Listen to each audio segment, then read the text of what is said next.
লিকের জন্য কিন্তু এই গন্ধগুলো বের হচ্ছে আর কি। মসজিদে যে চিন্তা করছে যে সকালে ফজরে মসজিদে তারা মাইকিং করে দিবে, যারা চায়ের দোকানে বসে সিগারেট জ্বালাচ্ছে, তো যে কোনো মুহূর্তে আগুন লাইগা যেতে পারে, এই জন্য একটা বিস্ফোরণ হইতেছে। আবার আজকে কিছুদিন যাবত এই আগুন নিয়েও একটা, কিন্তু এটা তো দেখার মতো কেউ নাই মনে হয়, যে পরিস্থিতি বর্তমানে দেশের। বলতে আজকে 2-3 দিন যাবত খুবই বিশ্রী একটা গন্ধ আসতেছে। তখন আমরা প্রথম বুঝতে পারি না এটা কিসের গন্ধ, তার পর্যায়ক্রমে বুঝতে পারলাম এটা গ্যাসের গন্ধ। তো গ্যাস তো খুব খারাপ জিনিস, যে কোনো মুহূর্তে আগুন লেগে যেতে পারে। রাস্তাঘাটে যে ধরনের গলিতে আপনার মনে করেন যে গন্ধ ছড়াচ্ছে, যে কোনো মুহূর্তে মানুষ সিগারেট খাচ্ছে, ধূমপান করছে, রাস্তায় চায়ের দোকানে বসে সিগারেট জ্বালাচ্ছে, তো যে কোনো মুহূর্তে আগুন লাইগা যেতে পারে। এই জন্য আমরা খুবই এটা নিয়ে টেনশনে ছিলাম, চিন্তায় ছিলাম, কখন কি হয়ে যায় বলা যায় না, যে কোনো মুহূর্তে বিস্ফোরণ করতে পারে। এই নিয়ে আমরা খুবই আতঙ্ক, খিলক্ষেত এলাকাবাসী আমরা খুবই ভয়ের ভিতরে আছি।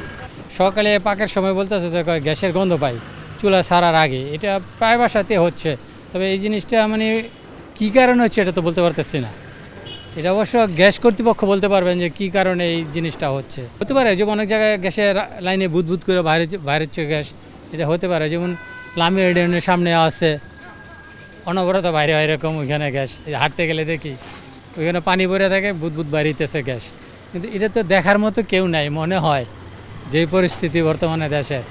না, আতঙ্কিত হওয়ার ব্যাপার হইতো, কারণ গ্যাসটা হঠাৎ করে আগে তো ছিল না, কিছুদিন যাবৎ 2-3 দিন যাবৎ আমাদের বলতেছে। কিন্তু বলার পরে আমি আজকে জিনিসটা মানে নিজে থেকে শিওর হয়েছি যে এরকম হচ্ছে আর কি, গন্ধটা পাওয়া যায়। কিন্তু আমার প্রশ্ন যে এইরকম গন্ধ বের হবে কেন? আমার ব্যক্তিগত একটা ধারণা বা ব্যক্তিগত অ্যানালাইসিস বলতে পারেন যে এই যে অলি গলি বিভিন্ন প্রান্তে গ্যাসের যে গন্ধ বা বের হচ্ছে আর কি, তাই না? সেটা থেকে আমার একটা ধারণা হলো যে তার মানে এইরকম জায়গাতে হয়তো লিক আছে, লিকের জন্য কিন্তু এই গন্ধগুলো বের হচ্ছে আর কি। অর্থাৎ এই যে গ্যাসের যে গন্ধ আমরা পাচ্ছিলাম বা যারা অভিযোগ করতেছিল তাদের মাধ্যমে আমি এটা শিওর হয়েছি যে আমাদের এলাকাতে হোক বা বিভিন্ন জায়গাতে হোক, এই যে গ্যাসের গন্ধ এটা শুধুমাত্র লিকের কারণে কিন্তু বের হচ্ছে আর কি। এই জন্য সত্যি আমরা নিজেরাও কিন্তু আতঙ্কগ্রস্ত হয়ে পড়েছিলাম আর কি।